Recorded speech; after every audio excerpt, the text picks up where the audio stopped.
Hello et bienvenue dans une nouvelle vidéo. Aujourd'hui, on va faire une revue des revues sur le fond de teint Born This Way de chez Too Faced.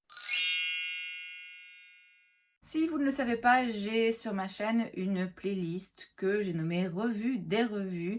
Ce sont des vidéos dans lesquelles je me rends en ligne, principalement sur le site de Sephora.fr et je vais regarder en fait les avis des consommateurs sur l'un ou l'autre produit et je compare ces avis aux miens. J'aime bien faire ça soit pour des produits que moi j'adore et je vais voir, tiens, est-ce qu'il y a des personnes qui n'aiment pas ce produit et si oui, pourquoi? Par curiosité.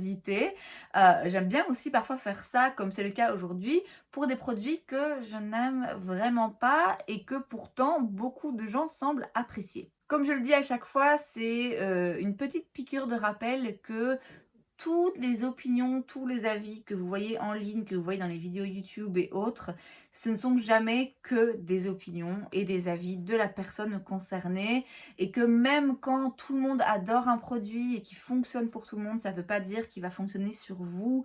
Même parfois des personnes qui ont un type de peau similaire au vôtre ne vont pas réagir de la même façon à un produit et donc c'est bien de garder en tête que l'idéal, c'est de tester le produit vous-même. Donc prenez toujours bien les avis que vous entendez avec un grain de sel. Sachez que on aura tous des avis différents et que si un produit ne marche pas pour moi et marche sur vous ou inversement, c'est comme ça. Aujourd'hui, du coup, je l'ai dit, on va se focaliser sur le fond de teint Born This Way de chez Too Faced, qui n'est pas du tout une nouveauté, que du contraire. C'est un fond de teint qui est, en tout cas, qui à l'époque était très apprécié, qui a été très mis en avant et qui, sur moi, ne fonctionne pas des masses. Dès les premières utilisations, bon, j'ai pas trouvé ça ouf. Et puis, il y a eu un moment l'année passée, il y a eu une période pendant laquelle je l'ai réessayé plusieurs fois avec différents primers, avec différentes méthodes d'application pour essayer de voir un petit peu, tiens, qu'est-ce qui me dérange dans ce produit.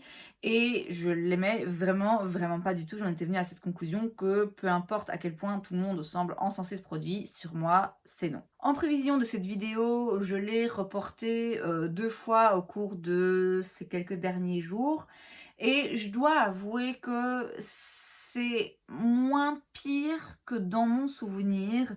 Mais j'ai aussi utilisé aujourd'hui une poudre par-dessus ce fond de teint, la Powder No Powder de chez Dior Backstage. De toute façon, tout mon make-up est en barre d'infos comme à chaque fois. Et c'est une poudre miracle qui peut sauver votre teint de n'importe quelle catastrophe. Mais quand même, je dois bien avouer que les 2 fois où j'ai réutilisé ce produit, une fois à l'éponge, l'autre fois au pinceau, je continue de maintenir que sur moi, il ne va pas des masses. C'est censé être une couvrance médium à total et pour moi, c'est médium. Maximum médium. C'est loin d'être total. Ici, j'ai rajouté de l'antisane pour couvrir un petit peu plus mes boutons. Sinon, ouais, pour moi, ça va pas arriver à une couvrance totale. Alors oui, peut-être que si vous en rajoutez plusieurs couches, mais moi, une chose qui me dérange avec ce fond de teint, c'est que quand j'en mets ne fût-ce qu'une couche, je trouve qu'il se voit. Il se voit sur ma peau, il n'est pas joli. Et alors, il fait de la texture en fait. Il crée de la texture sur ma peau qui a priori n'existe pas quand je ne mets pas le fond de teint. Il crée de la sécheresse qui, pareil, a priori n'existe pas si je ne mets pas ce fond de teint. Il est juste pas très joli. Il va très vite dans les plis. Alors, j'ai des rides, c'est comme ça, j'ai 35 ans. J'ai des rides, des lignes sur mon front. Je vais pas m'en débarrasser. Elles sont là. À partir du moment où elles sont là et que je mets un fond de teint, le fond de teint, à un moment donné, youp, il va aller s'y loger. C'est logique. Mais là, c'est dans les 2 secondes. C'est dans les 2 secondes et c'est fait de façon très moche. Encore une fois, ici, j'ai réussi à sauver le truc parce que j'ai utilisé la meilleure poudre qui existe au monde. Mais vraiment, il est juste pas joli. Dès que je l'applique, je vois qu'il se voit sur ma peau, comme j'ai dit. Il crée de la texture, de la sécheresse. Vraiment pas fan. Bref, en résumé, alors que ça se vend comme un fond de teint avec une bonne couvrance et indétectable, pour moi, il est très détectable et pas assez couvrant. On va donc aller voir un petit peu ce que d'autres consommateurs en pensent sur le site. Donc comme je l'ai dit, sephora.fr, puisque c'est un fond de teint qui, je me rappelle à l'époque, comme j'ai dit, était très très mis en avant et très apprécié par beaucoup de personnes.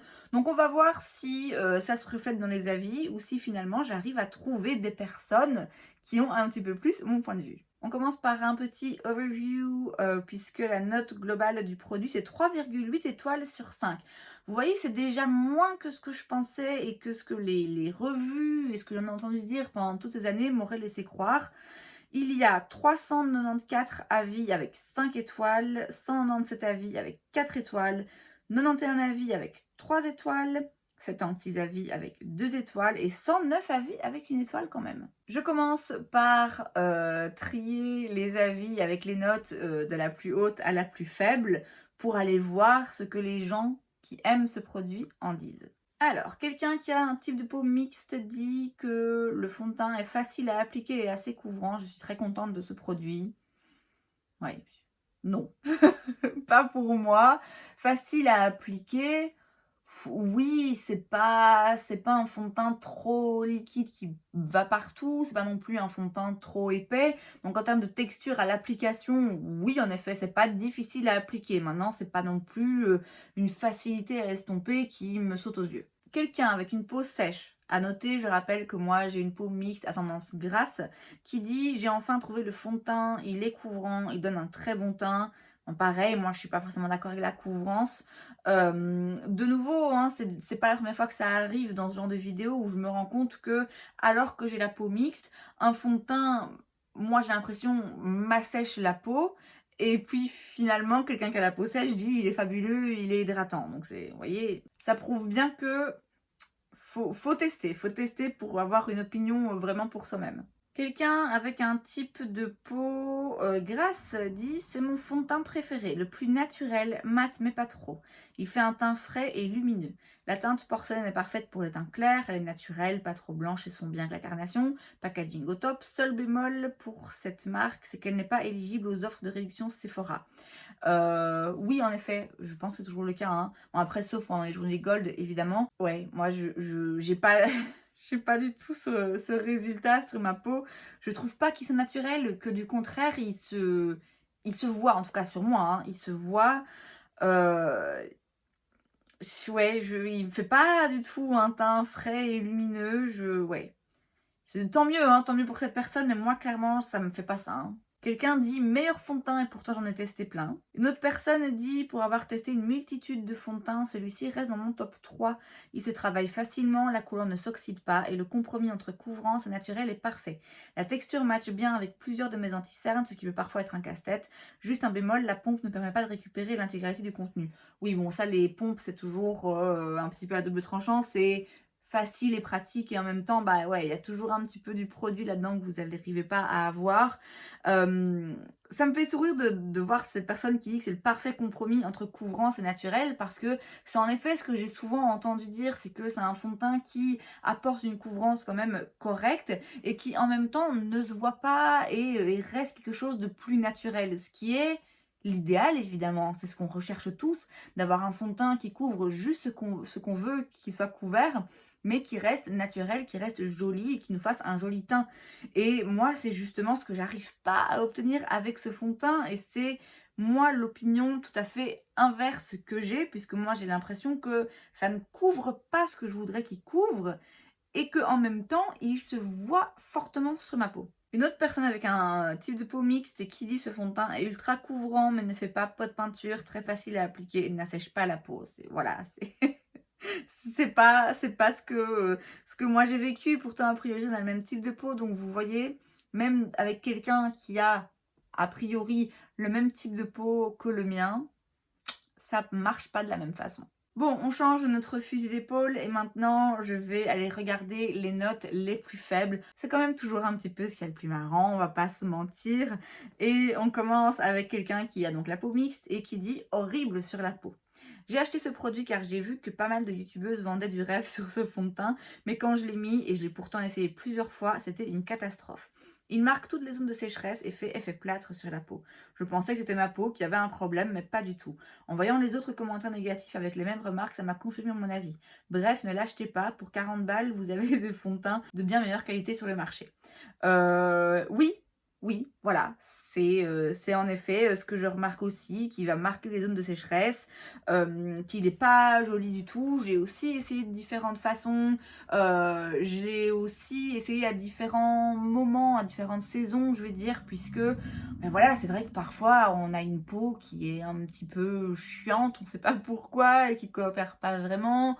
On a des zones de sécheresse peut-être un petit peu plus marquées. Donc j'ai déjà utilisé ce fond de teint après avoir fait vraiment tout un régiment, une routine beauté pour ma peau, pour vraiment aller m'assurer qu'il n'y ait pas de peau morte qui traîne, qui sert à rien, que tout soit bien hydraté, que tout soit bien nickel. Puis malgré tout, ouais, ça va aller vraiment mettre en lumière des textures et des sécheresses que je vois pas autrement, donc je suis assez d'accord. Après, par rapport aux commentaires, voilà, la personne a acheté ce fond de teint parce que des youtubeuses vendaient du rêve sur le fond de teint alors qu'en fait c'est une catastrophe. C'est là où je trouve qu'il faut, que c'est important, ben, justement de faire ce genre de vidéo et de bien rappeler que même s'il y a certainement des youtubeuses qui ont fait des vidéos en collaboration avec Too Faced et qui ont été payées pour en dire du bien, d'une part, ça ne veut pas dire que leur avis n'en reste pas moins objectif, ça ne veut pas dire qu'elles n'ont pas réellement aimé ce produit. Et il faut quand même bien prendre en compte le fait, comme je l'ai dit, que chaque personne est différente et que si un produit plaît même à un grand nombre, ça ne veut pas dire qu'il va vous convenir. Donc il y a évidemment des youtubeuses beauté qui sont plus vendeuses que youtubeuses et qui sont payées pour faire de la pub pour un produit sans forcément l'aimer. Voilà, on le sait, on sait que ça existe, on sait qui c'est. Mais voilà, en l'occurrence, faut pas non plus croire que tous les avis que vous voyez en ligne sont des avis qui ont été rémunérés et qui sont faux et qui sont faits dans le but de vous faire acheter un produit. C'est parfois quelqu'un qui pense vraiment que ce fond de teint est extraordinaire, pour qui ce fond de teint marche vraiment très bien. Juste, bah, pas de bol, c'est pas votre cas. Une autre personne avec une peau sèche dit: j'ai acheté ce produit en suivant les recommandations d'une vendeuse de chez Sephora et c'est une catastrophe. Ce fond de teint n'estompe pas les imperfections. J'avais des patchs de fond de teint sur le nez à midi après l'avoir porté seulement 4 heures. À fuir, le backstage est bien mieux. Je suis d'accord sur le backstage. En effet, si vous voulez un fond de teint qui couvre juste ce qu'il faut et qui reste naturel et très joli, le Dior Backstage est évidemment très très beau. Après, c'est peut-être pas le même budget non plus, encore que.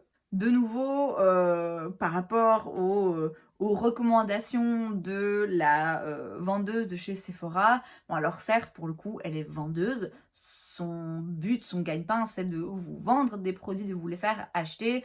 Maintenant, n'allez pas croire, encore une fois, que les vendeuses Sephora vont aveuglément vous recommander des produits qu'elles n'aiment pas ou qu'elles savent qui sont de la merde, juste dans le but de vendre. Parce que sur le long terme, ça tient pas, ce genre de stratégie commerciale. J'ai moi-même, sans doute, déjà recommandé ce produit parce que je me suis basée sur ce que j'en entendais dire et globalement, les avis étaient positifs. J'ai aussi parfois recommandé vivement des produits que moi j'utilisais, que moi j'adorais utiliser, qui fonctionnaient très bien sur moi et que peut-être que la cliente a été déçue parce que sur elle malheureusement ça fonctionne pas. Ça veut pas dire que je lui mens juste pour lui vendre un produit, ça veut juste dire que, bah, comme je le répète dans chacune de ces vidéos, quelque chose qui marche pour quelqu'un ne va pas forcément fonctionner pour quelqu'un d'autre. Alors, quelqu'un d'autre avec une peau grasse dit justement: pas fait pour les peaux grasses, dommage, j'ai acheté ce produit il y a quelques semaines, heureusement j'ai demandé un échantillon, couvrance au top mais brille assez rapidement même en poudrant, pas fait pour les peaux grasses. Alors je vous avoue que moi j'ai pas remarqué ce problème de brillance. Après j'ai pas forcément une peau grasse.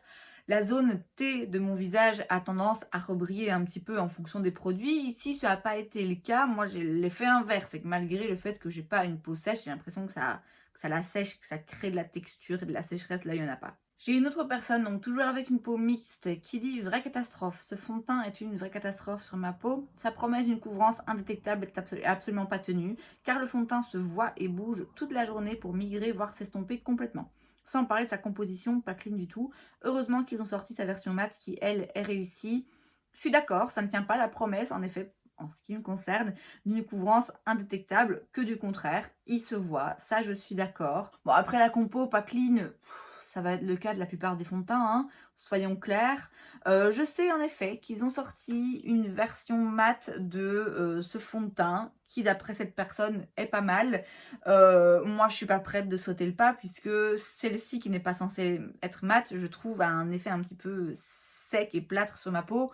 Donc la mat, j'ai un petit peu peur du résultat que ça pourrait donner, mais enfin, à tester, qui sait, peut-être que du coup, ça fonctionnerait mieux puisque celui-ci, sur moi, ne fonctionne pas. Et c'est donc tout pour cette vidéo, j'espère que ça vous a plu.